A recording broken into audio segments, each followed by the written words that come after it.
I'm telling these Puerto Ricans over here. Glory to God. Hallelujah. It takes a lot of faith to get to the point that Jesus wants us to get. We hear the word. We know the word.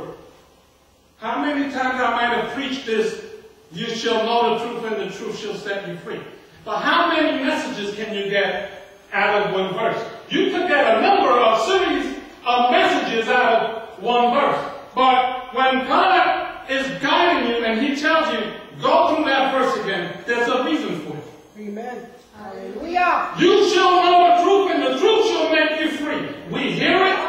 We know it's there. But sometimes it takes a moment of desperation for us to really swallow it and, put it in our hearts and enjoy it and bring it into effect. You shall know the truth and the truth shall make you free. We know that God has the power to heal. We know that God has the power to transform. We know that God has the power to make of anybody a new creature. We know that. Yes, hallelujah. But in our lifestyle, in our Christian walk, there's only one thing that happens. We came to Christ. He set us free. He transformed us. He made us new. He gave us a new life. And He made us feel joy. He made us feel peace.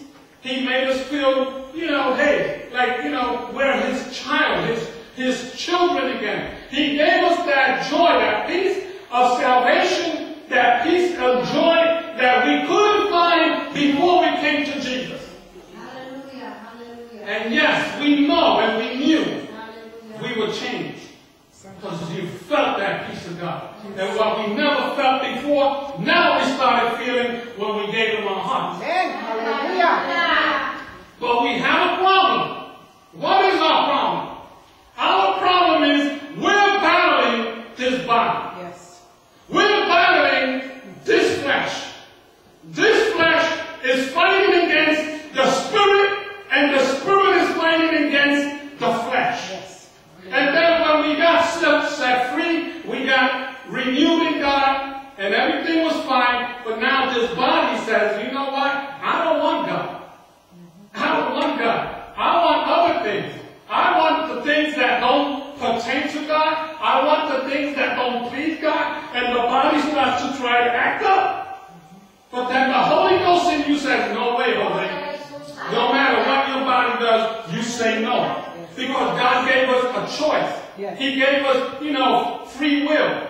Not free willy. Did I say free will? I said free will. Amen. He gave us free will to choose whether we want to, stay in the spirit or stay in the flesh. And God tells us pray, the flesh says don't pray. God says fast, the flesh says don't fast. God says read the word, and the flesh tells you go to sleep. Don't read the word. Don't do this. Don't do that. And it's a battle that we have in this body. Yes. And many times we find ourselves being overcome by this body. It's like this body always wants to win. You understand? But the Holy Ghost that's in us, He shakes you. Yes. And He tells you, no, my child, I don't want you like that. Get back into the spirit. Say no. Rebuke the devil. Because we can rebuke the devil. We got power. Yes. We got authority. We got the authority of God in our lives. He gave us power to overcome the devil. Yes. He gave us power not only to overcome the devil, but to take us. He gave us the power to rebuke him. But still, with that and all, we find ourselves, the flesh is winning. And we say until we make a decision. This woman, with the issue of blood, she had an issue of blood, she made a decision that she had no other choice to make. You know why? Because a lot of times when we're doing well, everything's fine, we don't need God. Right now, I don't need you, Father. Even as a Christian, oh, busy. I don't need to fast right now. I don't need to get into the Word. But it comes to a point where the Lord allows us to fall in an issue like this woman that no doctor can help you with, no psychiatrist can help you with, nobody can help you with that problem, and then you come to your senses and you say, wow.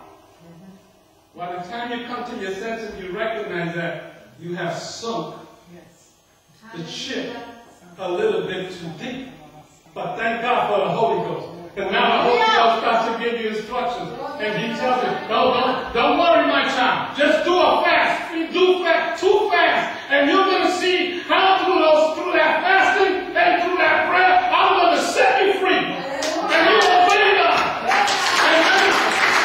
And you will obey God. And what God does is He lifts you right back out of the dust. Amen. He Hallelujah. takes you out of the miry clay and puts your feet back on the rock. Yes. That's the God we serve. Amen. See now, but this woman, she was messed up. She was bleeding, messed up. Doctors, she spent all her money. Now she's broke. And then, she must have heard of Jesus other times.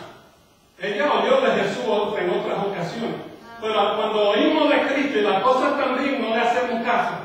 Pero cuando viene el problema que los doctores ni nadie puede hacer nada por nosotros, entonces nos acordamos de Jesús. When things are going well, we don't know Jesus. Oh Lord, we don't need you. But now, when it comes to the point that the doctors and nobody can help you, we remember that above all man, there's a God. And then we come crying to the Lord. And with that and all, He's merciful. Yes. Hallelujah. He's merciful. Jesus. Hallelujah. Praise It's not like mayonnaise.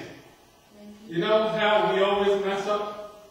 And we have friends and you tell your friend, I'm going to help you. Then you let them down. Or they let you down. As humans, we always letting people down. But, and it's not like the Lord would treat us like a man. Because we let Him down. We were unfaithful to Him. We didn't do exactly what He said. But now when we're in terrible trouble, we could still call on Him. And His mercy is so great that He will not say to you, man, why should I answer you? You messed up. He doesn't do that. He's not that kind of God. He'll still, come down onto you and say, don't worry, my child. I just let you go that way so you could know that without me, you can't do nothing. Amen? Porque cuando estamos así, que no nos importa nada de Dios, que nos permite que todo nos caiga encima, todo va mal. Ya no hay más remedio que buscar a Dios. ¿Por qué? Porque conocemos que la palabra dice que Dios es Dios.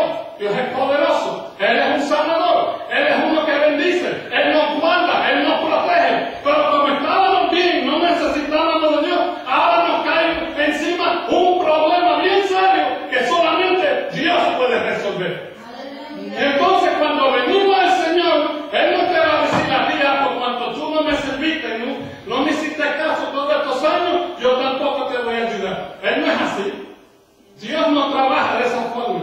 Su misericordia es tan grande y tan poderosa que aunque le hemos fallado todas las veces que le fallamos, cuando venimos a Él está ahí con su brazo abierto esperando darte un abrazo.